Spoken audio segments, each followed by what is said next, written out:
Hello ladies and gentlemen, and welcome to my second review of the Rainbow Six Siege beta weapons.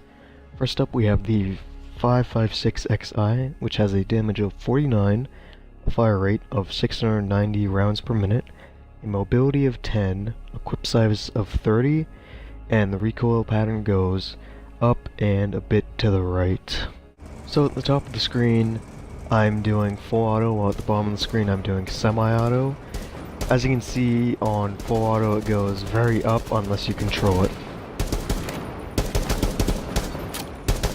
Up next we have the M1014 shotgun. It does a damage of 45, it's semi-auto, has a mobility of 8, a clip size of 8, and the recoil pattern just pretty much goes straight up with slight bits going right.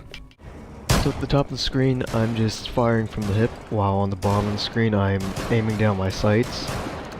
The only major difference is that aiming down your sights gives a tighter spread, much like the SAS shotgun. So last up for primary weapons is the R4-C. It does a damage of 44, has a fire rate of 860 rounds per minute, a mobility of 9, and a clip size of 30, and the recoil pretty much just goes far up and to the right.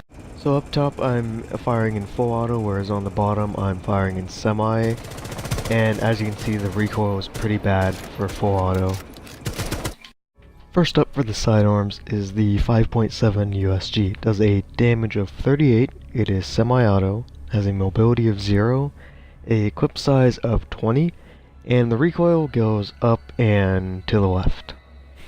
So as you can see, even when firing in full burst, it does go up and to the left, but it doesn't go too far up.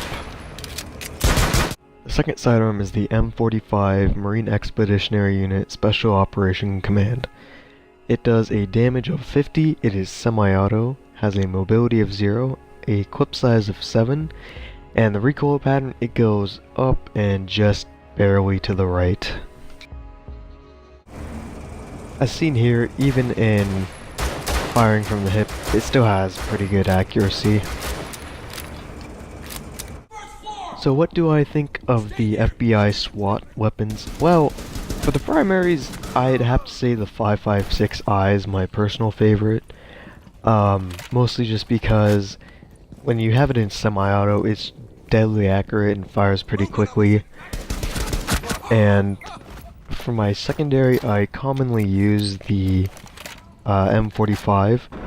Now, the difference between the M45 and the 5.7 is mostly just their damage and their clip size, because they're both really easy to use. The M45 has less ammo, but is much stronger, whereas the 5.7 is, less effective. Not less effective, but, does less damage. But it has that massive 20 round magazine. But much like the SAS weapons, I really feel like there's no wrong choice you can really do. It just depends on what you find to be most suitable for you.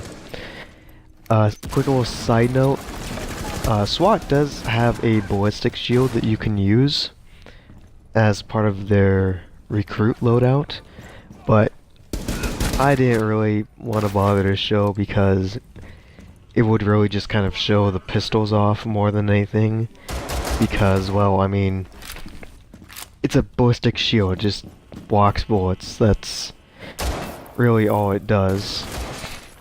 That being said though, if you are using the recruit class and you choose SWAT, give the shield a couple goes. I feel like using a 5.7 with the ballistic shield would just be a really, really good combo. Maybe the M45, but I feel like the 5.7 would just be a little bit better due to its higher magazine. So, that being said, just enjoy the rest of this gameplay, I suppose. And thanks for watching.